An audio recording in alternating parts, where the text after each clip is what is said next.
नियमों पर आधारित होती है। उसकी स्वतंत्रता में आत्मविश्वास होता है, अहंकार नहीं होता। उसकी स्वतंत्रता में वैल्यू होती है, उसके स्वतंत्रता में ये नहीं होता कि मैं कुछ भी करूं। तो हम देख रहे इसका परिणाम, जहां स्वतंत्रता को, स्वेच्छाचारता को इतना दिया गया है प्रेम के नाम से, तो हमारे विद्यार्थी बिगड़ते जा रहे हैं, इतना बिगड़ रहे हैं और हम उसको देख रहे हैं। और इसका कारण क्या है वो इंदुमती जी हमको सुनाएगी, समझाएगी क्या कारण है और उसके लिए क्या सॉल्यूशंस है। लेकिन समस्या ऐसी है, हम लोग अभी चर्चा कर रहे थे महाभारत में, युधिष्ठिर महाराज को यक्ष ने प्रश्न पूछा कि सबसे अद्भुत चीज क्या है इस जगत में। तो युधिष्ठिर महाराज ने कहा कि हर एक व्यक्ति मरता है, लेकिन जो देख रहे वो सोचते कि मेरे साथ में काश ऐसा नहीं होगा। मतलब ये सबसे अद्भुत चीज है। उसी प्रकार से हम लोग देख रहे कि हमारे बच्चे, हमारे बालिका, हमारे बालक कॉलेजेस में जा रहे हैं, स्कूल्स में जा रहे हैं। और किस प्रकार के स्कूल और कॉलेजेस में जा रहे हैं? जहां स्वतंत्रता नहीं, स्वेच्छाचार सिखाया जाता है। और उस स्वेच्छाचार के कारण क्या होता है, उनके जीवन में एक वैल्यूज, एक कैरेक्टर, डिसिप्लिन, उत्तरदायित्व, ये सब चला जाता है। इसको हम देखते हैं। मैंने राम कथा में सुनाया था, अमेरिका में कितने लोग जेल में जाते हैं विद्यार्थीगण। 25% जो क्रिमिनल्स है पूरे दुनिया के, वो केवल अमेरिका में है। अमेरिका की जनसंख्या पूरे दुनिया की जनसंख्या की तुलना में केवल 5% है। हाँ? और उसमें 25% लोग दुनिया के जो क्रिमिनल्स है अमेरिका में। और अमेरिका के स्कूल में, क्योंकि हम उसी प्रकार से बनना चाहते, उसी प्रकार के स्कूल को चालू करना चाहते हैं। गांव में, विलेजेस में इंटरनेशनल स्कूल में, वृंदावन में एक छोटे से गांव में देखा गोकुल्स इंटरनेशनल स्कूल, ऐसा लिखा था। तो वहां क्या होता है कि हर रोज 7,000 विद्यार्थी लोग स्कूल से ड्रॉप आउट, यानी कि छोड़ देते। ये मैं कोई स्कंद पुराण से नहीं बोल रहा हूं, ये उनके स्टैटिस्टिक्स से बोल रहा हूं। और उसमें से जो विद्यार्थीगण छोड़ देते हैं, उसमें से 75% विद्यार्थी क्रिमिनल बनते हैं। यानी कि जो स्वतंत्र देश है सबसे ज्यादा लोगों को जेल में डालता है, और खास करके जवानों को, तरुणों को। और जो जेल में जाते हैं ऐसे विद्यार्थीगण, वो करते क्या है, दो प्रकार के डिसिप्लिन होते हैं। अगर इंस्पायर्ड डिसिप्लिन न हो तो इम्पोज्ड डिसिप्लिन आएगा, मॉरल डिसिप्लिन न हो तो लीगल डिसिप्लिन आ जाएगा। और लीगल डिसिप्लिन का परिणाम क्या होगा? सख्त मजूरी, रिगरस इम्प्रिजनमेंट। और एक बार रिगरस इम्प्रिजनमेंट हो गया तो आपको हर रोज 12 या 14 घंटा काम करना ही पड़ेगा। ऐसे 25 लाख लोग ऐसे जिनको पनिशमेंट दिया गया है, 25 lakh people, it is not a small number. और उनकी तनख्वाह क्या होती है? अगर आप हर रोज 1 घंटे के लिए मिनिमम वेजेस है $12, लेकिन आप क्रिमिनल बनोगे, आपको सख्त मजूरी होगी, तो आपकी तनख्वाह कितनी होगी? दिन में $1.6। अगर आपने काम नहीं किया तो पनिशमेंट की अवधि बढ़ जाती है, 3 साल नहीं होता, हर रोज 12 घंटे या 10 घंटे। अगर आप ही घंटा काम किया, 8 घंटा काम किया, 2 घंटा आपका आगे के दिन के लिए डाला जाता है। तो ऐसी अवस्था है। तो फिर भी हम क्या सोच रहे? ये युधिष्ठिर महाराज अगर आज होते, वो ये नहीं कहते कि मृत्यु ये सबसे बड़ा अद्भुत चीज है, बोलते अरे कत्ल खाने में लोग जा रहे हैं और देख रहे कि लोग बिगड़ रहे हैं, फिर भी माता पिता बड़े उत्साह के साथ, बड़े तीव्रता के साथ पैसे देकर अपने बच्चों को कत्ल खाने में डाल रहे हैं। ये सबसे बड़ी अद्भुत चीज आज की है। वो ऐसे ही कहेंगे। तो इसलिए बहुत ही सोचनीय है, साथ में सोचना भी है। केवल सोचनीय होकर अगर हम रोते रहेंगे, उससे क्या होगा? हम उसी मार्ग को स्वीकार करना होगा। इसलिए यहाँ वैदिक संस्कृति, जैसे प्रभुपाद जी ने भी कहा था आधुनिक शिक्षण प्रणाली के बारे में, उसके लिए दूसरा पर्याय है, और उस दुष्दरे पर्याय के बारे में थोड़ा मनन भी करेंगे, थोड़ा चिंतन करेंगे, थोड़ा सोचेंगे, तो हो सकता है कि अगर आपके बच्चों के लिए नहीं, परंतु आपके पोतों के लिए, अपने पोतियों के लिए एक अच्छा शिक्षण उनको मिल सकता है। इसलिए उपनयन, इस संस्कार का सबसे महत्वपूर्ण उद्देश्य क्या है? दृष्टि देना।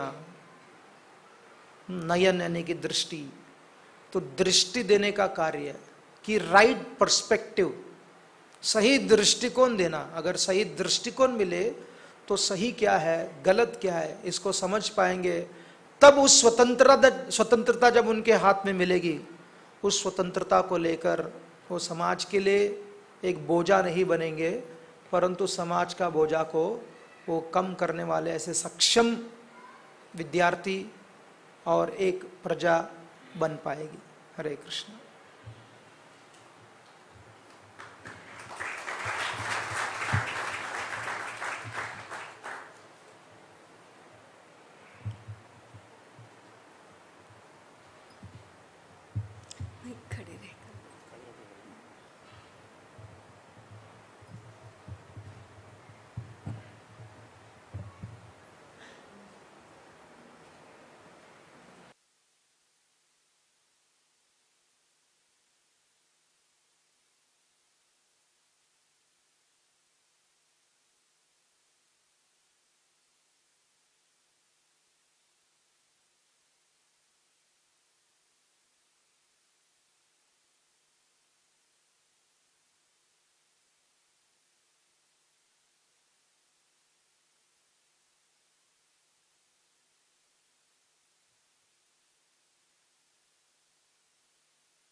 पूजनीय गोविंद प्रभु जी, पूजनीय शिक्षाष्टक प्रभु जी, सभी अन्य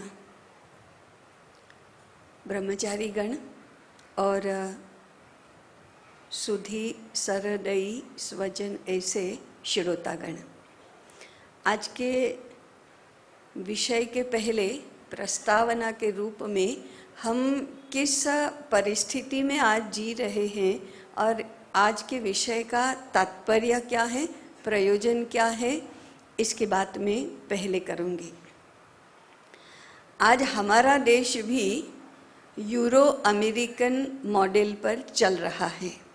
हमारी शिक्षा, हमारे सारे व्यवसाय, हमारा सामाजिक जीवन, हमारे शिष्टाचार, हमारा रीति रिवाज, हमारा शासन, सारे के सारे जो यूरो अमेरिकन जीवन दृष्टि होती है, यूरो अमेरिकन विश्व दृष्टि होती है, उसके अनुसार चल रहा है और उसको ग्लोबल, वैश्विक ऐसा बताया जा रहा है। There is nothing global in it, उसमें ग्लोबल कुछ नहीं है, वो है अमेरिकन, परंतु उसको कहा जाता है वैश्विक।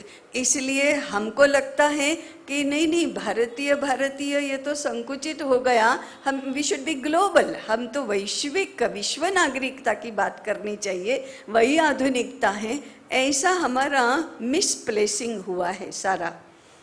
हमको इस विपरीत जीवन दृष्टि से बाहर आकर, विपरीत विश्व दृष्टि से बाहर आकर हमें अपनी पद्धति से विचार करना चाहिए। दूसरा मुद्दा, इसका कारण भी है। इसका कारण यह है कि विश्व में जितने भी देश हैं उनमें हमारा देश सबसे लंबी आयु वाला है। विश्व में जितनी भी संस्कृतियां हम इतिहास में पढ़े होंगे, पासिंग रेफरेंस, एसीरियन संस्कृति, ग्रीक संस्कृति, रोमन संस्कृति, मेसोपोटामिया और ऐसे ऐसे इजिप्ट और ऐसे बहुत पढ़े होंगे, उन सभी संस्कृतियों से पहले भी हमारी संस्कृति थी, हमारी सभ्यता थी, हमारा देश था, प्रॉस्पेरिटी, समृद्धि थी। एक के बाद एक सभी संस्कृतियां काल के गर्त में नष्ट हो गई, डूब गई, आज नहीं है वे। उसके बाद भी आज हम हैं। एकमात्र दूसरा देश हमारी बराबरी कर सकता है वो है चीन। वह भी प्राचीन है, भारत के समान प्राचीन है, परंतु 100 वर्ष पहले विश्व में साम्यवाद का उदय हुआ और ताओ, कन्फ्यूशियस, बुद्ध भगवान का चीन साम्यवादी हो गया। अब दुनिया से साम्यवाद भी तितर बितर हो गया, परंतु चीन फिर से बौद्ध चीन नहीं हुआ, फिर से कन्फ्यूशियस का नहीं हुआ। उसने अमेरिकन मॉडल ही अपना लिया है और वो तो अमेरिका के साथ स्पर्धा कर रहा है। आज भारत वही भारत है, वेद के समय जिन मंत्रों का दर्शन हुआ था और प्रतिष्ठा थी, वही मंत्र आज भी प्रतिष्ठित हैं। इसका अर्थ है कि ज्ञान के क्षेत्र में, संस्कारों के क्षेत्र में, संस्कृति के क्षेत्र में विश्व को मार्गदर्शन करने का ईश्वर प्रदत्त अधिकार हमारा है, क्योंकि हमने हजारों वर्षों तक कैसे जीना ये सीखा है और दुनिया को सिखाया भी है। हम इसी को चिरंजीविता कहते हैं। चिरंजीविता माने दीर्घायुष्य, कभी मृत्यु नहीं उसको।